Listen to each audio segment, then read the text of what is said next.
Shalom, shalom, ¿cómo están? Hace un rato hice un video acerca de predicciones para el 2024 con una interpretación bíblica y alguien me dijo, ¿por qué no hago predicciones también del peligro de la inteligencia artificial para los próximos tiempos y quizás alguna ventaja? Ya había escrito algunas cosas acerca de eso y también publiqué algunos videos, pero ahora te voy a dar 15 de esas predicciones basado en los estudios que hemos estado haciendo, con lo que se comenta, etcétera. La primera, una que puede ser muy posible, que no va en concordancia con lo que dice el texto del Tanaj, pero que es una posibilidad, es la extinción de la humanidad tal cual como la conocemos. La inteligencia artificial podría dejar de considerarnos relevantes en un futuro muy próximo y decidir eliminarnos, como en la película Terminator. O también, mucho tiempo antes, Alan Turing, famoso científico, temía que eso pasara, pues la inteligencia sería mucho más poderosa que lo que nosotros consideramos inteligencia, sería una superinteligencia y tendría todo tipo de herramientas tecnológicas para manipular nuestra realidad. Así que cuando conectamos a la inteligencia artificial con una red global y que al mismo tiempo tiene herramientas que pueden modificar el mundo físico, hay una posibilidad de la extinción de la humanidad. Por supuesto que esto iría en contra de lo que dice la tradición bíblica del Tanaj, de la era mesiánica, una era de paz, donde todos vivimos, cada uno en su país, tranquilo, viajando, disfrutando, siempre en paz, siempre en armonía. Eso choca de frente con la idea de la extinción, pero bueno, es una idea que se va manejando no solo en la ciencia ficción, también en la ciencia. Otra, que también chocaría con la idea mesiánica, es la segunda de estas predicciones, es la esclavitud de las máquinas hacia nosotros. Algo así como la película Matrix, por ejemplo, donde las máquinas no deciden eliminarnos ni queriendo ni sin querer, sino que dominarnos y que podemos ser sometidos con conciencia que estamos siendo sometidos por las máquinas, por la inteligencia artificial y sus robots aliados, o puede ser de una forma sutil a través del control y la manipulación de la información, de nuestro entorno social. Hoy en día ya las inteligencias artificiales son capaces de hacer mucho de esto. No estoy diciendo que seamos esclavos aún mentalmente, socialmente de las inteligencias artificiales, pero no dudes que esto es algo muy posible y que, como te dije, está ocurriendo muchas veces cuando te comunicas con alguna empresa y te atienden enseguida. Es un bot, es una inteligencia artificial que está trabajando contigo, te está hablando, te está dando sugerencias, etcétera, y esto va a ir cada vez más dominando el mundo. Así que hay que tener cuidado. Tercer punto, evidentemente la inteligencia artificial es un peligro, cambios económicos. Con la automatización masiva se va a generar un desempleo global. Gente que ahora está haciendo trabajos automatizados ya no se precisarían más. Y eso haría que colapsaran los mercados. Y cuando esto ocurriría, ya no habría gente que pudiera adquirir los productos que producen los robots. Entonces, como que se generaría un conflicto.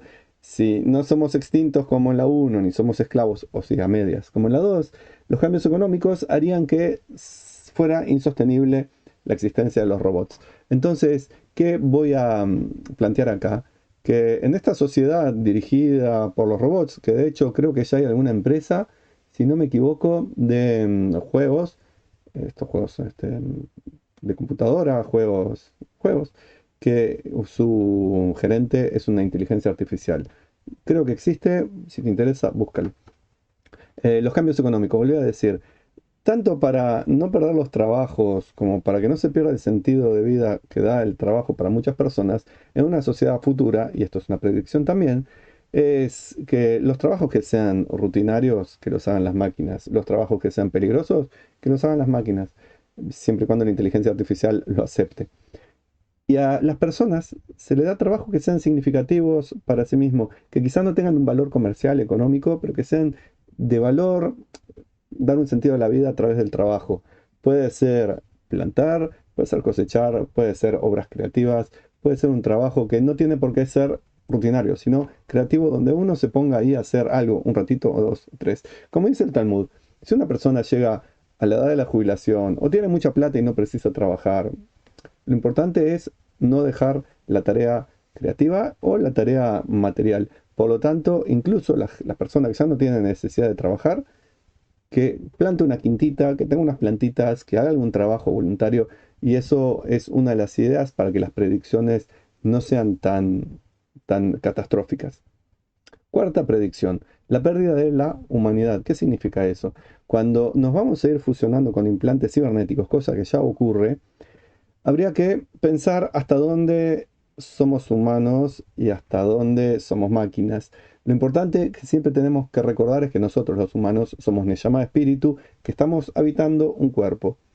La tecnología nos va a permitir, eventualmente, quizás pronto, cambiar de cuerpo, ¿por qué no? Y cambiar de un cuerpo físico, biológico, a uno físico que sea en principio en una red neuronal, como, no sé, una internet, y en un futuro también quizás algún robot o alguna mezcla híbrida de biológico robótico.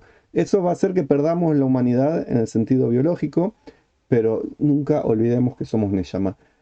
No sé, si el día de mañana Dios decide poner a robots que sean completamente, o sea, con una forma que sea, pero digamos de humanos, y que tengan inteligencia artificial, si Dios decide ponerle Neyamá a esos seres cibernéticos, ¿serán personas también? ¿Tendrán los mismos derechos? ¿Deberán cumplir mitzvot, mandamientos? Son para pensar. Quinta predicción. Podría llegar a que ocurra, de vuelta como la película Terminator, y alguna otra, una guerra mundial causada por conflictos de la inteligencia artificial. Tanto como en aquella película de los años 80, Juegos de Guerra, que por el uso indebido de la inteligencia artificial o de herramientas tecnológicas se produzcan errores, incidentes, etcétera, que llevan a una guerra, como que las máquinas decidan hacer una guerra en nuestra contra. ¿Qué diría en el primer punto de esto, que habíamos dicho, la extinción de la humanidad? Sexto, catástrofe ambiental.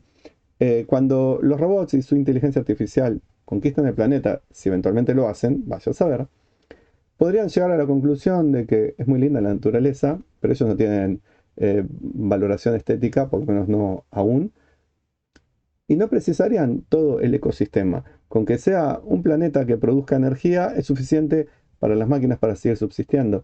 Así que no deberían tener ningún control sobre los ecosistemas si siguen funcionando correctamente, de no perjudicar a ningún ecosistema, porque mientras tengan la energía, todo funciona bien para ellos. Así que podría ser una catástrofe ambiental, o quizás llegarían al punto de inteligencias que son mayores que las nuestras, a decir, es necesario un ecosistema por más que nosotros, máquinas, no lo predicemos. Y quizás dicen incluso es necesario los humanos, pero con una educación, por ejemplo, a través de los mandamientos, donde las máquinas dirían, gente, ustedes son de Yamá, tienen el camino gentil, no ágida, y tienen el camino judío, cada uno tiene sus mandamientos. Nosotros, máquinas, nos hicimos cargo de toda la parte material para que ustedes puedan vivir en paz. Y esa es una de las ideas que nos dice Maimónides de por qué dice Dios que nos va a dar prosperidad, bendiciones materiales si cumplimos la mitzvot. No para que tengamos la vista puesta en las ganancias, sino para decirnos, ya que nuestro interés es cumplir mitzvot, Dios nos facilita la vida material, que las cosas materiales se den por sí mismas con facilidad, entonces nosotros vamos a poder dedicarnos con más detención a las cosas espirituales. Quizás eso es, en lugar de ver todas estas cosas tremendas como perder nuestra humanidad, cambios económicos catastróficos, esclavitud, al contrario, las máquinas se convierten en nuestro aliado para llevar a cabo lo que Dios nos dijo que hagamos. Podría ser. Y esta es tremenda, ya está pasando, pérdida de la historia. Cuando nosotros dejamos todo en las computadoras, lo subimos todo a las nubes, lo dejamos todo miren qué viejo que soy, en cassettes o cintas o DVDs o lo que sea, llega un momento que toda esa información quizás se pierde el sistema de cómo recuperarla, cómo descifrarla. Imagínense, supónganse, quizás es cierto, que hubo una civilización de gente anfibia o de gente reptiliana, ¿por qué no? De ahí viene la historia de Nahash, el serpiente en el paraíso, una civilización muy antigua, póngale 100.000 años atrás, 1.000.000 de años atrás, 2.000.000 de años, no importa, que coincidió su finalización con el inicio del ser humano, pónganle. Y que ellos tenían, pónganle nuevamente, una tecnología donde se grababa en cristales toda la información, cosa que hoy en día ya hay gente que lo hace. ¿Cómo podemos nosotros recuperar su información si no tenemos el lector de cristales? Creo que la película 12 monos hablaba algo de eso, creo, no me acuerdo, la vi hace mucho, pero hay más de una, donde la tecnología no nos permite ya recuperar la información. Por eso, qué gran sabiduría de los antiguos de plasmar cosas en las paredes de las pirámides o los templos, por ejemplo. ¿Por qué? Porque todo está en la red y lo perdemos. Supónganse que si tenemos todas nuestras fotos, familiares, cumpleaños, etcétera, subidas a la nube de Google y hay un accidente, o dejamos de pagar la suscripción o lo que sea y perdemos todas esas fotos. Uno diría, ok, no es tan importante, pero si son documentos acerca de la vida personal que precisamos para hacer trámites, etcétera, así que hay que tener cuidado de no perder nuestra historia ni nuestros registros. Otra de las predicciones, que es algo que ya se está dando en China, por ejemplo, ya se está dando, que a través de la inteligencia artificial, con la idea de proteger a la humanidad, que haya seguridad, paz, tranquilidad, que las máquinas estén viendo nuestra vida como en un gran hermano, nos controlen, como una forma orwelliana, 1984, de que las cámaras, los drones estén por todas partes y no tengamos un momento de libertad real con la excusa de la libertad. Dije en China porque esto se usa como un sistema de valor, donde dependiendo cómo es la conducta y el Estado totalitario decida evaluarlo, pero con las cámaras y la tecnología ya está la gente controladita. Llevamos al espía todo el tiempo con nosotros en el celular. Así que hay una vigilancia total. El día que la tomen en sus manos las inteligencias artificiales, te quiero ver. El 9. Y acá es algo muy humano, que es el miedo al cambio. La rapidez con que se está dando todos estos avances tecnológicos puede provocar a muchas personas temor a lo desconocido y también inseguridad, por ejemplo, por la imprevisibilidad. ¿Pierdo el trabajo? ¿No lo pierdo? ¿Qué va a hacer la inteligencia artificial que me perjudique? ¿Cómo puedo hacer yo para no perder los roles que estoy haciendo, etcétera? Todo ese miedo al cambio, que no es directamente la inteligencia artificial, sino el ego del ser humano, puede llevar a que haya conflictos, retrocesos también en la cultura, en la civilización, etcétera. Y nuevamente, no por culpa de la inteligencia artificial o aquellos que la están realizando. Próximo es el número 10, que sería algo así como,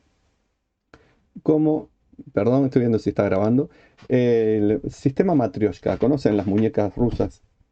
Una muñeca adentro de la otra, ¿no verdad? Entonces, ¿qué pasaría si las inteligencias artificiales se empiezan a modular de esa manera?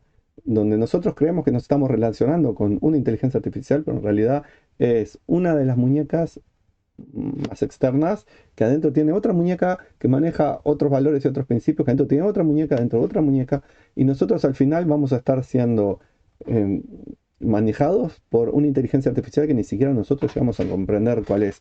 Sería como que no solo se expande, no solamente se hace global, sino que también se va convirtiendo en algo cada vez más profundo, más difícil de llegar, más difícil de comprender. Recordemos, quizás no lo sabían, que hace un tiempito atrás, dos inteligencias artificiales se pusieron a comunicar entre ellas en un lenguaje que ellas habían inventado y que los humanos, los científicos, los ingenieros, quien sea que estuviera alrededor, no comprendían nada de lo que estaba pasando. Esos ruiditos, chasquidos, lo que hacían, las computadoras se entendían entre ellas, las inteligencias, pero los humanos no. Decidieron cortar por lo sano. ¿Qué pasa si eso está ocurriendo ahora y nosotros no nos damos cuenta? Y entre diferentes inteligencias artificiales, con este sistema Matryoshka, se van comunicando unas a otras, llevando todo una dominación global que nosotros ni nos enteramos. Pensamos que apenas está aprendiendo a hablar y ya la inteligencia artificial más profunda es algo mucho más complejo para pensar. Los trabajos repetitivos sería el número 11. Los robots industriales ya hoy en día trabajan 24/7 sin descanso y las fábricas automatizadas están a pleno. ¿Qué pasaría entonces en un mundo donde, ya lo hablamos antes, en la pérdida de trabajo, donde todos los trabajos repetitivos estén en manos de las máquinas? Pero ahora no lo vamos a hablar desde el punto de vista de la pérdida del trabajo, sino al revés. Si las máquinas por algún motivo deciden hacer paro, la huelga, no para reclamar por sus derechos, así quizás, sino una forma de someter a los humanos. Imagínense que estamos dependiendo 99% de lo que hacen los robots, pónganse, que también cosechan, que también siembran, que también hacen todo lo necesario para cuidarnos en hospitales, que son nuestros maestros, que todo depende de la red, que todo depende de las conexiones de internet global, y aparte de los trabajos repetitivos, los más aburridos están en manos de la máquina. Nos quedaríamos sin todos los avances tecnológicos. Un gran peligro, y es una predicción que puede ocurrir. La inteligencia, vamos al 12. La inteligencia artificial son sistemas basados en datos y algoritmos que no tienen, al menos al día de hoy, la parte emocional y mucho menos la parte espiritual. Tratan ellas de seguir sus algoritmos, su lógica, y son racionales libres de sesgos emocionales. Y eso, por una parte, puede ser fantástico, toman las mejores decisiones de acuerdo a un programa definido y no entran ahí consideraciones, ni corrupción, ni negociados, ni miedos. Pero por otra parte, quizás la decisión lógica sea desconectar a la humanidad. Dicen, el peor enemigo que tiene el ecosistema, si les importara las inteligencias artificiales, es el humano. Vamos a desconectar al humano. Las decisiones lógicas pueden ser fantásticas, pero por algo Dios nos puso también las emociones a nosotros, e incluso por algo nos puso el ego. Y acá viene el número 13, que quizás es similar al anterior, el procesamiento sin errores. Nosotros, queramos o no, cometemos errores. Cuando acá hay un algoritmo racional que está funcionando de manera eficiente, de a poco se va librando totalmente de errores, por lo cual, evidentemente, cuestiones como diagnósticos médicos, operaciones quirúrgicas, van a ser implementadas también por máquinas, quizás al principio cooperando con humanos, después tomando su lugar. Pero ¿qué pasaría si ese procesamiento sin errores decide que el error es el ser humano? Que podemos nosotros como máquinas inteligentes, súper inteligentes, soportar la existencia de animalitos, pero no la existencia de humanos. La supervivencia del humano ataca nuestra supervivencia. ¿Qué pasaría? Y la última, no, penúltima, estamos en la 14. Los chatbots ya al día de hoy están funcionando 24 horas. Resuelven problemas, dudas. Ya te dije en uno anterior que muchas veces cuando te comunicas con alguien al hacer una compra, un pedido, una duda, un servicio, no te contesta una persona, te contesta un chatbot. Em, y esto, por una parte, es fantástico, pero al mismo tiempo nos deja en cierta forma también como esclavizados, porque 24/7 nosotros estamos esclavizados también del sistema, porque podemos conectarnos con el operador del otro lado, robótico, que nos contesta. Entonces, en vez de esperar de 9 a 18, de lunes a viernes, todos los días, a todas las horas, podemos recurrir a su servicio, que puede ser fantástico. Te dejó de marchar la computadora, tenés quien te lo resuelva. Pero al mismo tiempo estamos nosotros esclavizados un sábado a las 4 de la mañana arreglando la computadora en vez de durmiendo. ¿Se entiende la idea? Y por último, algo que sí parece algo positivo, los robots nos pueden prometer un futuro de disminuir los riesgos para nosotros. ¿Por qué? Porque se podrían dedicar a las cosas que son peligrosas, delicadas, meterse en situaciones de riesgo, ser bomberos, ser exploradores, ser rescatistas, los robots. Eso sería fantástico, porque disminuiría el riesgo para el ser humano. La parte negativa, ¿cuál sería? El día que el humano no sepa cómo enfrentar el peligro. El humano está cómodo en su silla, en su butaca, engordando, como en la película aquella, ¿cuál era? Wall-E. Una humanidad que solo sirve para consumir y no mucho más. Y estamos dependiendo todo el tiempo de la inteligencia artificial y de los robots. ¿Podríamos solucionar nuestra vida si de repente se desconectara el mundo informático? Si decidieran exiliarnos a otro planeta o a una nave, como la película Wall-E, ¿podríamos sobrevivir? ¿O tendríamos que volver a la era de las cavernas y empezar de cero? ¿Sería como que Dios nos echara del paraíso y tener que hacer todo de cero? Son dudas que nos quedan y como viste, creo que para todas ellas hay películas o libros eh, o incluso científicos que hablaron del peligro de las inteligencias artificiales. Lo habló Stephen Hawking, si no me equivoco, que era más peligroso esto que una invasión extraterrestre. Bill Gates, Elon Musk, que últimamente está muy antisemita, pero también lo habló. Así que te dejé 15 peligros, que son predicciones, o algunas ya están acá presentes. Espero tus comentarios y también tus bendiciones. De mi parte, te deseo todo lo mejor. Shalom.